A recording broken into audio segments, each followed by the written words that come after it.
Jadi jangan sadis gitu, belokkan sebagai ini hasil operasi plastik. Kalau operasi plastik kan di sininya benjut. Kalau operasi plastik kiri kanan dong, harus simetris. Ya enggak? Estetika kan? Dan yang kedua, kalau ada dokter plastik hasil operasinya kayak gitu, bangkrut, pasti kagak ada kliennya lagi. Nah, hancur itu wajahnya itu. Dia malu dan sebetulnya dia nggak mau bawa ini. Tapi ini biadab. Ini adalah ancaman kepada kebebasan, kepada demokrasi kita. Ibu Ratna itu adalah aktivis yang perempuan yang sangat vokal, dan kita mau perempuan-perempuan lain tuh vokalnya kayak Ibu Ratna, tapi tiba-tiba dia dianiaya kayak begitu. Menurut saya ini biadab dan harus dikejar gitu. Harus bekerja cepat polisinya. Jangan ada istilah lamban, ini harus segera ditangkap. Kalau bisa 1-2 hari ini harus ditangkap orangnya itu. Gak perlu ada laporan kayak gini. Bu Ratna sendiri belum melapor. Saya dengar beliau malah nggak mau gitu loh. Jadi ya itu, nah sekarang udah bocor fotonya kan, dan saya tanya tadi, ternyata itu benar. WA ke Bu Ratna langsung? Enggak, saya nggak tanya beliau, saya tanya Pak Fadli. Pak Fadli bilang memang itu benar. Halo, assalamualaikum warahmatullahi wabarakatuh. Ibu bapak hadirin pemuda-pemudi sebangsa setanah air dimanapun kalian berada. MUI itu kepanjangan dari Majelis Ulama Indonesia, di mana majelis ini diisi oleh orang-orang yang tidak pantas disebut ulama. Karena fatwa-fatwa ini cenderung tidak memiliki nilai-nilai keadilan dan kebijaksanaan. Padahal yang namanya ulama, Mas Bro, ulama itu pilihan Allah yang diwariskan Al-Quran. Seharusnya itu memiliki yang namanya keadilan dan kebijaksanaan. Tapi MUI dari dulu hingga sekarang, dari sekarang hingga dulu, mereka tidak mempunyai nilai-nilai keadilan dan kebijaksanaan. Padahal dalam Islam itu banyak sekali ayat-ayat bahwa kita ini harus bersikap adil dan bijaksana. Bahkan yang katanya di ayat poligami, di belakangnya itu ada kata-kata adil. Jikalau tidak sanggup untuk berlaku adil, cukup satu saja. Artinya Islam mengajarkan kepada umatnya, kepada ulamanya untuk berlaku adil. Saya hanya turut berduka cita.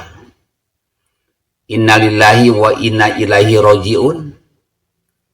Karena lagi-lagi Majelis Ulama Indonesia diisi oleh ulama-ulama yang bukan ulama, yang tidak memiliki nilai keadilan dan kebijaksanaan. Coba bayangkan Mas Bro,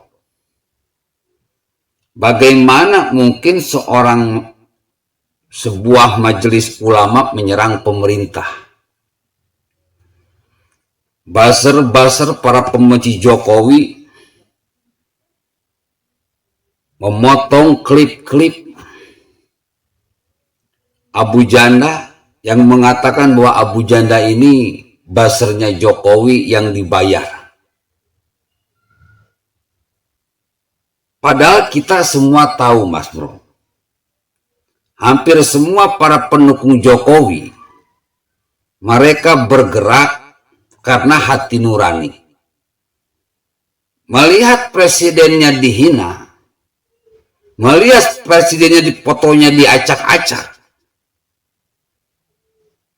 melihat keluarga Jokowi dihina, maka semua rakyat Indonesia dari Sabang sampai Merauke bergotong royong, bahu-membahu, menjihadkan hartanya, menjihadkan pikirannya, menjihadkan tenaganya menjihadkan kuotanya, menjihadkan handphonenya, semuanya bergotong royong membela Jokowi.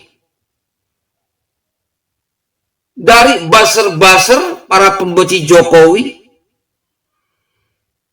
dari berita-berita kita sudah tahu PKS itu mempersiapkan buzzer 500.000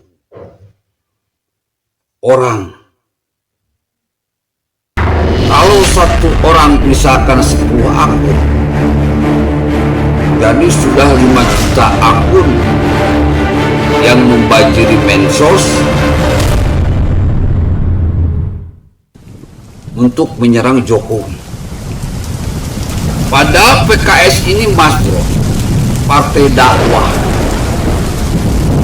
tapi kelakuannya kayak setan.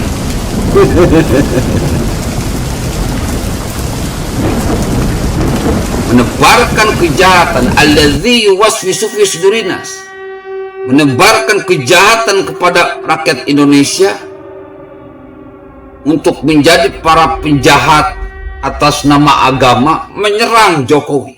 5 juta akun dari 500.000 buzzer PKS. Belum lagi FPI yang ditangkap, Mas. Coba bayangkan, satu orang 36 akun, 36 kali 1 juta, berarti sudah 36 juta akun. Ditambah 5 juta, 41 juta akun buzzer para pembenci Jokowi yang ngobrak-ngabrik keamanan negara ini. Belum kita tahu si Ratna Sarumpait itu buzzer, bro. Ngomong kritik Ahok, kritik Jokowi, kalau nggak dibayar nggak mungkin. Si Fahri Hamzah juga buzzer dulunya. Kalau nggak dibayar nggak mungkin. Si Fadlijon juga seperti itu. Dalam kasus Ratna Sarumpait, belanya mati-matian, coy. Menuduh polisi melakukan sesuatu yang tidak adil, tidak mau menangkap orang-orang yang melakukan penganiayaan terhadap Ratna Sarumpait. Setelah polisi bergerak, maka terkuaklah muka lembam Ratna Sarumpait itu adalah operasi plastik. Itulah buzzer-buzzer, bro. Memblow up sesuatu, menggoreng sesuatu, memviralkan sesuatu untuk menjatuhkan Jokowi. Dibuat drama-drama, sinetron-sinetron yang mengerikan seolah-olah benar. Ketika semuanya sudah diselidiki, tahu-taunya hanyalah sebuah sinetron. Jadi yang selama ini menggerakkan buzzer itu bukan Jokowi,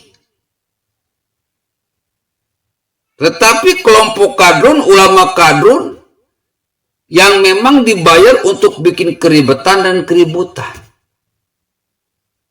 Jadi kalau misalkan ulama-ulama MUI menyerang Jokowi dengan mengeluarkan fatwa buzzer itu haram, kalian salah alamat, Mas Bro. Kenapa tidak dialamatkan ke PKS? Kenapa tidak dialamatkan ke Demokrat? Kenapa tidak dialamatkan orang FPI, HTI, PKS? Khilafah. Mereka yang selama ini menggunakan buzzer-buzzer untuk menggulingkan Jokowi, untuk memutarbalikan fakta. Namun sayang, Mas Bro, seberapa dahsyat serangan mereka, seberapa dahsyat fitnah mereka, gibah mereka, kebencian yang mereka tebar, ternyata rakyat Indonesia lah yang jadi pemenangnya. Makanya benar kalau ada tulisan, Para kadrun itu ketika kalah pilpres, mereka teriak-teriak curang. Ketika kalah debat, mereka teriak-teriak PKI. Ketika kalah di media sosial, mereka teriak-teriak buzzer. Termasuk MUI ini. Kita semua MUI ini adalah buzzer-buzzer. Antek-antek cendana Cikeas Kala Bakri. Akhirnya ulama-ulama diisi oleh ulama-ulama yang tidak memiliki nilai keadilan dan kebijaksanaan, mengeluarkan fatwa hanya untuk menyerang pemerintah. Ulaika alladzina ishtaru dhalalata bil huda. Mereka menjual agama demi kepentingan perut mereka, kemauan mereka, dan orang-orang yang membayar mereka. Nauzubillah tsumma nauzubillah. Billahil taufiq wal hidayah. Wassalamualaikum warahmatullahi wabarakatuh.